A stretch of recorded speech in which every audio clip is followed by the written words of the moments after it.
E aí galera, sejam bem-vindos a mais uma sessão de aluguel e mais um episódio rolando aqui no canal desse especial Marvel 10 anos que tá muito bacana. Eu tenho recebido pessoas sensacionais e que eu gosto de acompanhar o trabalho e tá sendo uma honra recebê-los aqui. E dessa vez eu recebo o Pedro, diretamente do canal Abaixo da Crítica, pra gente debater um pouquinho sobre essa tão famigerada Fórmula Marvel. Eu vou rodar a vinheta e a gente já volta.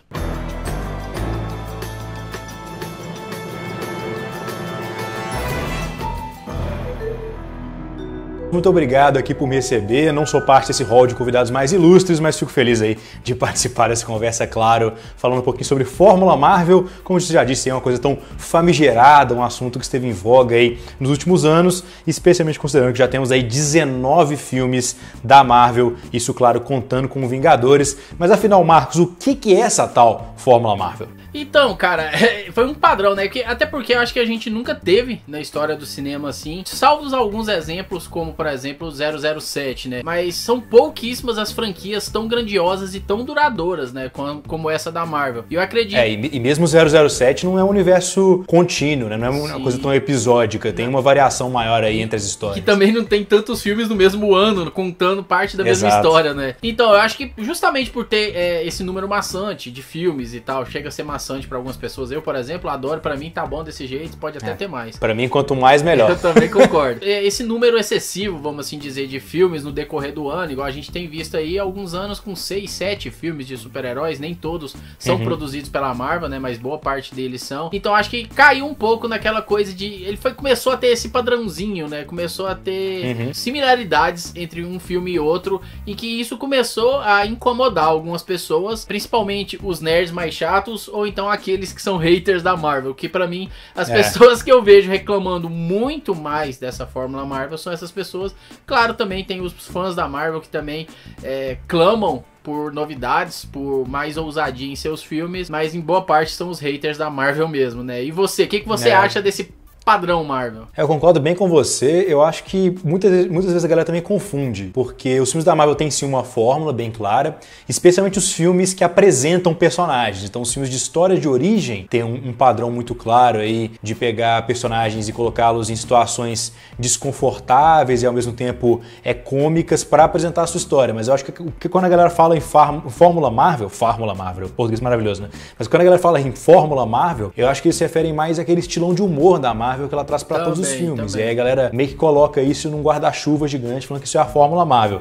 Mas eu acho que vai um pouco além disso, né? Vai uma questão aí de estruturação dos roteiros, de ritmo, também da comédia, obviamente, mas de pontos dramáticos, de personagens secundários. Eu acho que entra bastante nisso. Mas mesmo assim, essa fórmula da Marvel é uma questão muito basilar aí do universo. A maioria dos filmes da Marvel explora um pouco acima disso, pelo menos essa é a minha impressão. Por exemplo, se a gente tem aqui Guardiões da Galáxia, que em até certo ponto entra na Fórmula Marvel, mas é uma ópera espacial. Total. A gente tem Homem-Formiga, que entra aqui num gênero de filme de roubo, né, o famoso heist movie. A gente também tem filmes como Pantera Negra, que não se enquadram nem tão bem dentro da própria Fórmula Marvel. Então acho que a própria companhia tem ciência disso e ela tem tentado variar o máximo possível o seu conteúdo. Não, e eu li bastante coisa, né, bastante artigos, postagens e tal, textos, né, internet afora sobre essa Fórmula Marvel, até para trazer pro nosso debate aqui. E teve algumas coisinhas que eu fui separando, né, pra gente poder trocar uma ideia. E uma das coisas que a galera fala é o tom extremamente otimista, falando que, assim, de uma maneira,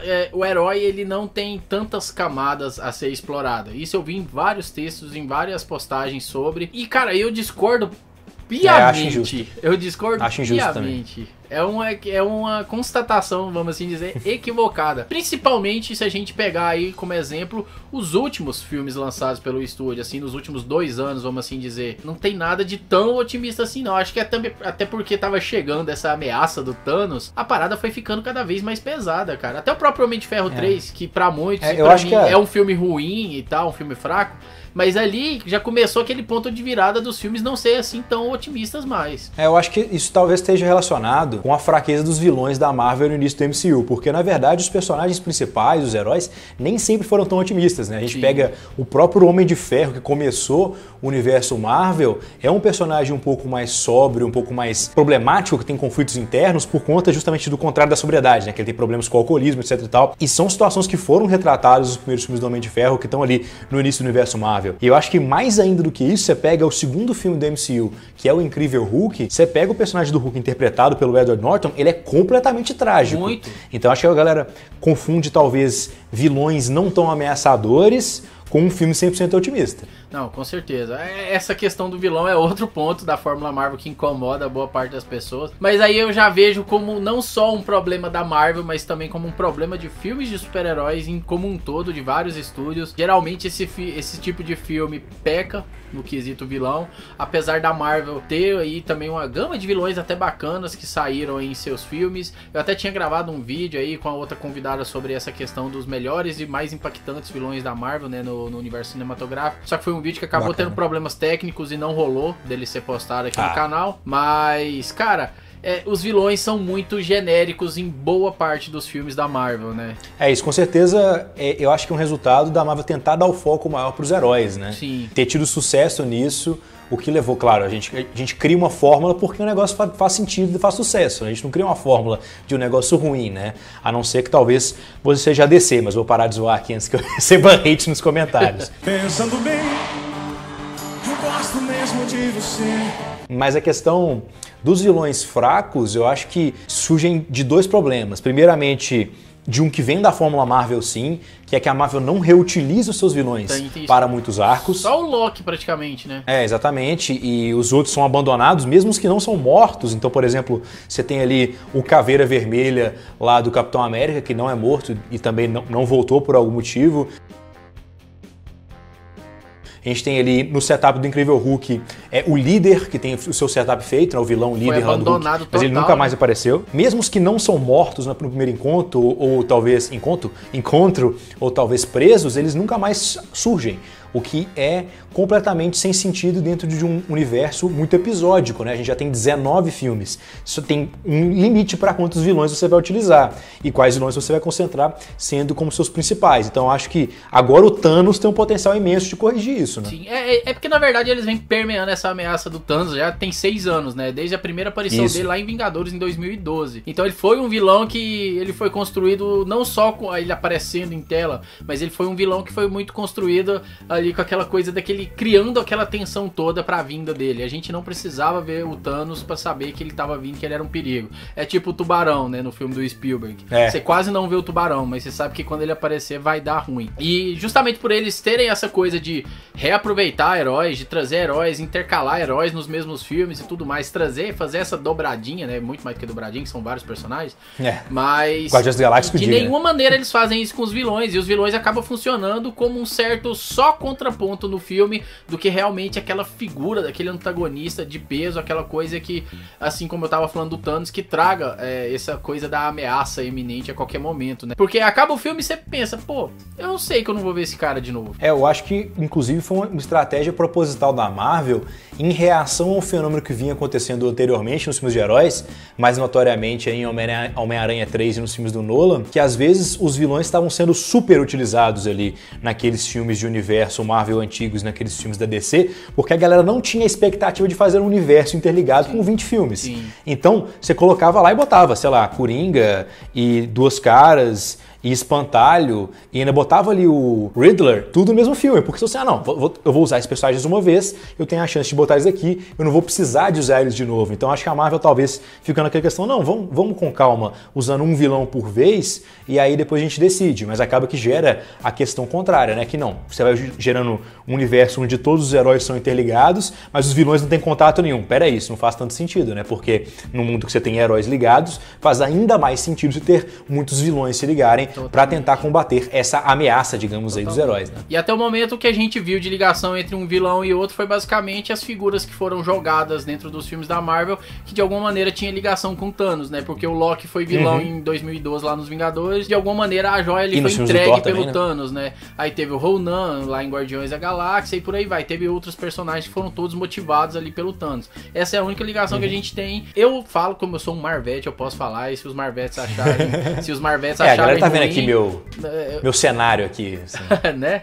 Então, e se os Marvetes acharem ruim, cara, desculpa, mas eu sinto um pouco de falta, assim, sabe, dessa coisa de ter uma liga de super vilões, vamos assim dizer.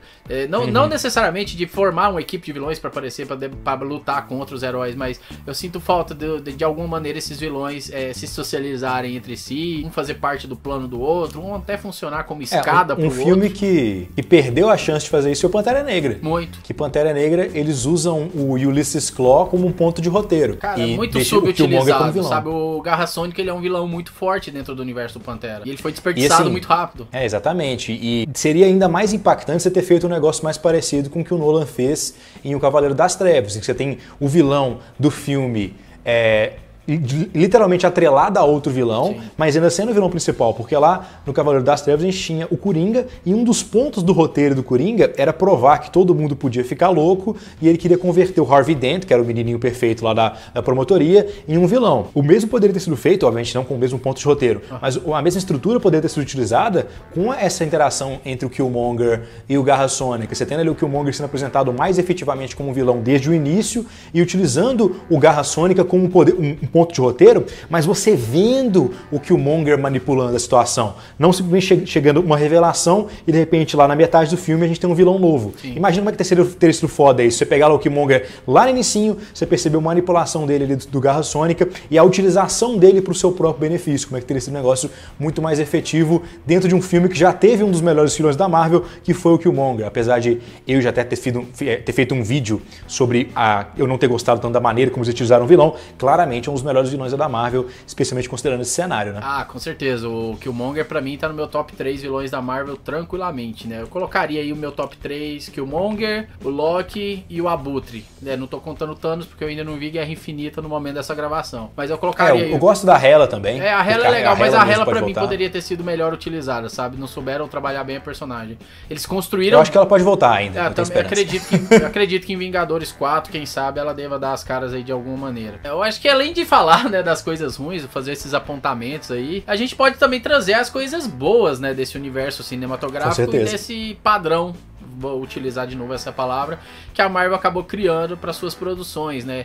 E pra mim, um dos principais fatores é conseguir estabelecer com o fã, com os espectadores que vão ali ao cinema, né, 2, 3 vezes no ano assistir os filmes deles, conseguir criar esse laço, cara, porque eles pegaram uma mídia, que são os quadrinhos, que não era do alcance do grande público. Por mais que a gente conhecesse ali por alto as figuras de alguns super-heróis, tipo, no caso da Marvel, algumas pessoas conheciam ali um pouco do Capitão América, conheciam ali o Homem-Aranha, conheciam os X-Men e tal. Mas tem... Da Marvel eu gosto de falar que é famoso mesmo, é só o Hulk e o Homem-Aranha. Sim, tem o Hulk. Porque assim, o meu nível de interação popular é assim, tem fantasia do carnaval? Tem alguma música de axé que faz referência? Não, então é famoso. Isso não é? Mas é desse tipo, é exatamente assim mesmo. E eles conseguiram estabelecer com o espectador um laço, cara, de adoração pros personagens. Hoje eu vejo pessoas aí, igual hoje eu tava participando de uma live e o povo mandando perguntas e a galera triste, pessoas assim, de mais idade, que você vê claramente que não são pessoas ligadas diretamente ao mundo nerd, e pessoas falando, poxa, o Capitão vai morrer em Guerra Infinita, não sei o que. Então você vê que a galera já começou a criar laço. E isso só foi possível porque foi algo que foi sendo construído ao longo de 10 anos. Foi uma parada que não destoou. Poucos são os filmes que destoam de alguma maneira ali um do outro. Poucos são os filmes da Marvel que funcionariam muito bem sozinhos, fora desse universo compartilhado. São poucos, são bem poucos. Então, eles trabalhando essa história, essa linha, realmente essa linha cronológica dos personagens aí mais marcantes, os guerreiros, os heróis mais poderosos da Terra, né?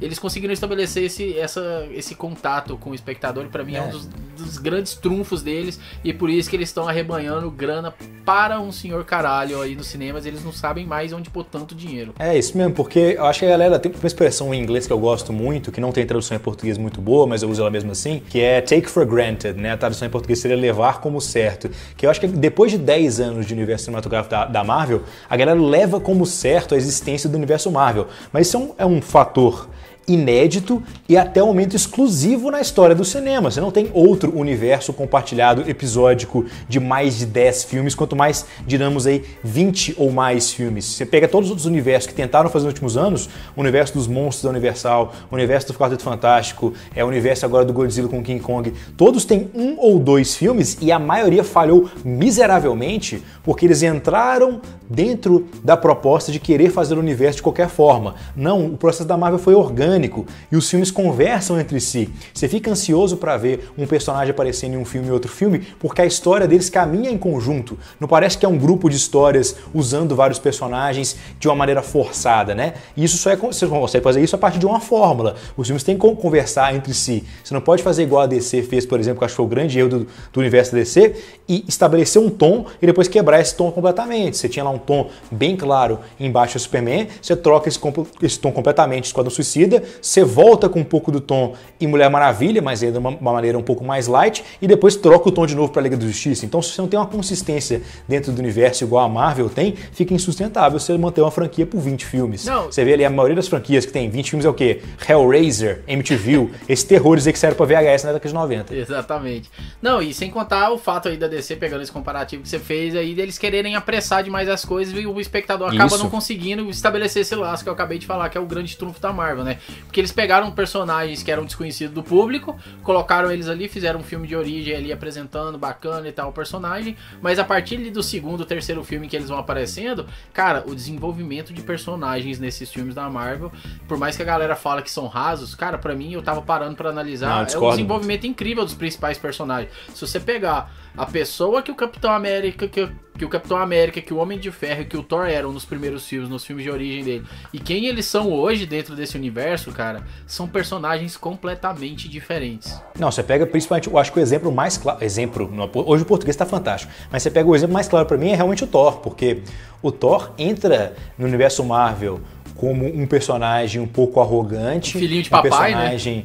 Que tá ali com a figura do filhinho de papai e não conhece mais nada além daquela sua bolha que ele habita.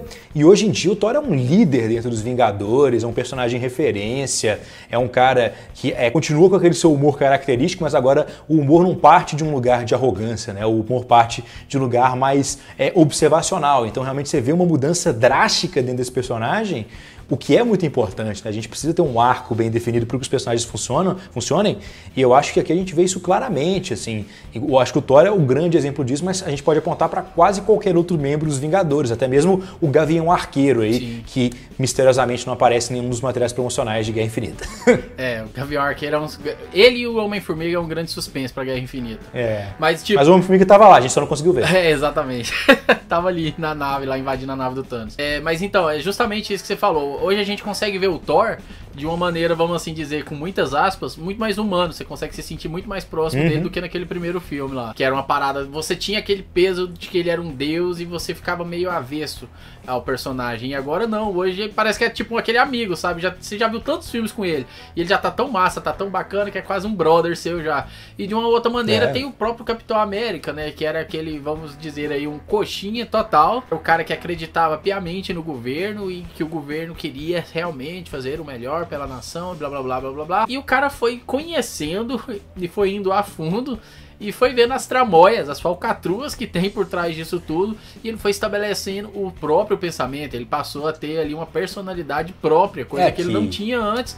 E hoje em dia a gente vê o cara chegando à alcunha de Nômade. E isso não foi feito de uma hora pra outra, não foi porque o cara falou, nossa, no próximo filme o Capitão América podia virar o Nômade. Não foi assim que aconteceu. O cara foi virando o Nômade, cara, desde Soldado Invernal. E você vê que teve um arco também contrário do Homem de Ferro, né? O Homem de Ferro começa com aquela figura eles fizeram os caminhos mais anti-establishment, que é ali um cara mais próximo, por exemplo, da minha filosofia política de libertarianismo, meio antigoverno, etc e tal, apesar dele abominar a própria criação dele das armas, e depois ele, não, a gente tem que assinar esses acordos da Sokovia mesmo, sei lá o quê, a gente precisa ser botado em xeque, blá blá blá, e você vê, assim, personagens indo para lados completamente opostos, e isso sendo feito de uma forma orgânica, isso não pareceu forçado em nenhum momento, pelo menos para mim. Eu acho que a história foi muito bem executada para deixar os personagens nos lugares que eles estão de maneira crível, o que é muito importante. Senão, se de um filme para o outro você vê um movimento muito brusco do personagem, você fala assim, pô, peraí, isso aqui parece um negócio meio forçado, sim, né? Que foi o que a galera reclamou muito do filme do Star Wars, Os Últimos Jedi, do Luke Skywalker, né? Que mesmo tendo passado 30 anos,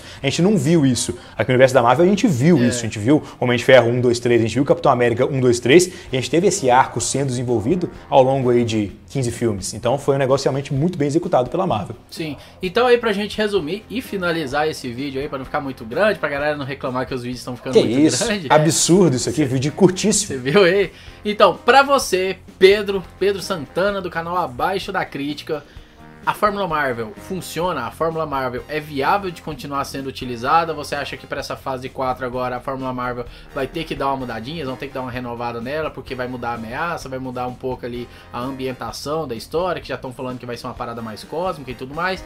Você acha que esse padrão Marvel ainda funciona para essa fase 4? Você acha que eles vão ter que dar esse upgrade aí? Olha, eu acho que não só funciona como ela é necessária. Como eu já disse, eu acredito que a Fórmula Marvel ela pode ser usada como base dos filmes da Marvel para sempre. A questão é o que eles vão conseguir fazer além da Fórmula Marvel. Então, além de me entregar um humor dinâmico, uma história que tem um foco em personagens com arcos legais, que tem uma transição muito interessante entre as ações, uma fluidez muito boa, e vilões talvez que não são tão assim ameaçadores quanto eles poderiam ser para os heróis, porque os heróis são o foco. Além disso, eu quero saber o que eles vão fazer além da Fórmula Marvel, mas que ela existe e que ela continuará existindo, isso eu tenho uma certeza para mim, porque é a base de todo esse universo e não se mexe em time que tá ganhando, Marcos. Sim, exatamente, concordo com você. A Fórmula Marvel para mim também funciona. Eu espero que eles consigam continuar utilizando ela e agregando cada vez mais coisas novas. Então é assim que a gente encerra esse papo de hoje, né? Falando que a Fórmula Marvel existe e que ela pode ser boa e que outros estúdios aí, não só a DC, que é a mais próxima, né, concorrente aí no gênero de super-herói, mas outros estúdios que planejam criar as suas franquias, né? Tem esse universo dos monstros que estão querendo criar por aí, tem esses universos aí também dos outros monstros da Universal, né? Com Drácula, com o Invisível, a Múmia e tudo mais. Isso. Então, para esse pessoal que tá querendo produzir, que eu sei que eles estão assistindo esse vídeo nesse exato momento, obviamente, criem a sua própria fórmula, testem, veem o que funciona com o público, porque foi assim que a Marvel chegou, cara. Foi assim que ela chegou lá, que chegou nessa fórmula. Porque se você pegar o primeiro Homem de Ferro e ver agora o Homem de Ferro, cara, são filmes completamente diferentes. Então eles foram testando aos poucos até chegar no lugar que eles falaram, pronto, esse lugar aqui é bom pra gente, é bom pro público, vai dar retorno pra gente, a gente pode contar as histórias que a gente quer pro público dessa maneira, então ficou bom pra todo mundo, e é assim que eu vejo, é assim que eu acho que vai continuar funcionando. Muito obrigado por me receber aí, Marcos. Ah, que isso. Eu que agradeço você ter aparecido aqui nesse vídeo que a gente foi marcando, remarcando, mas enfim aconteceu. Provavelmente ele vai rolar depois de Guerra Infinita, 1 ou 2 dias depois de Guerra Infinita. A gente gravou antes, galera. Mas então esse vídeo, eu achava que ele deveria rolar no canal mesmo que saísse depois de Guerra Infinita, porque é um bate-papo que eu queria muito ter com o Pedro. Então, Pedro, novamente, muito obrigado. E se vocês que estão assistindo esse vídeo por um acaso não conhecem o canal do Pedro, o canal Abaixo da Crítica, ele vai estar aparecendo no iCard, vai estar aqui na descrição do vídeo. Dá um pulo lá que tem muita coisa bacana. O Pedro agora tá trazendo uns quadros novos bem legais e vale muito a pena vocês conferirem. Então a gente vai ficando por aqui, galera. Foi lindo, aquele abraço e até a próxima sessão, hein? Tchau. Tchau, tchau.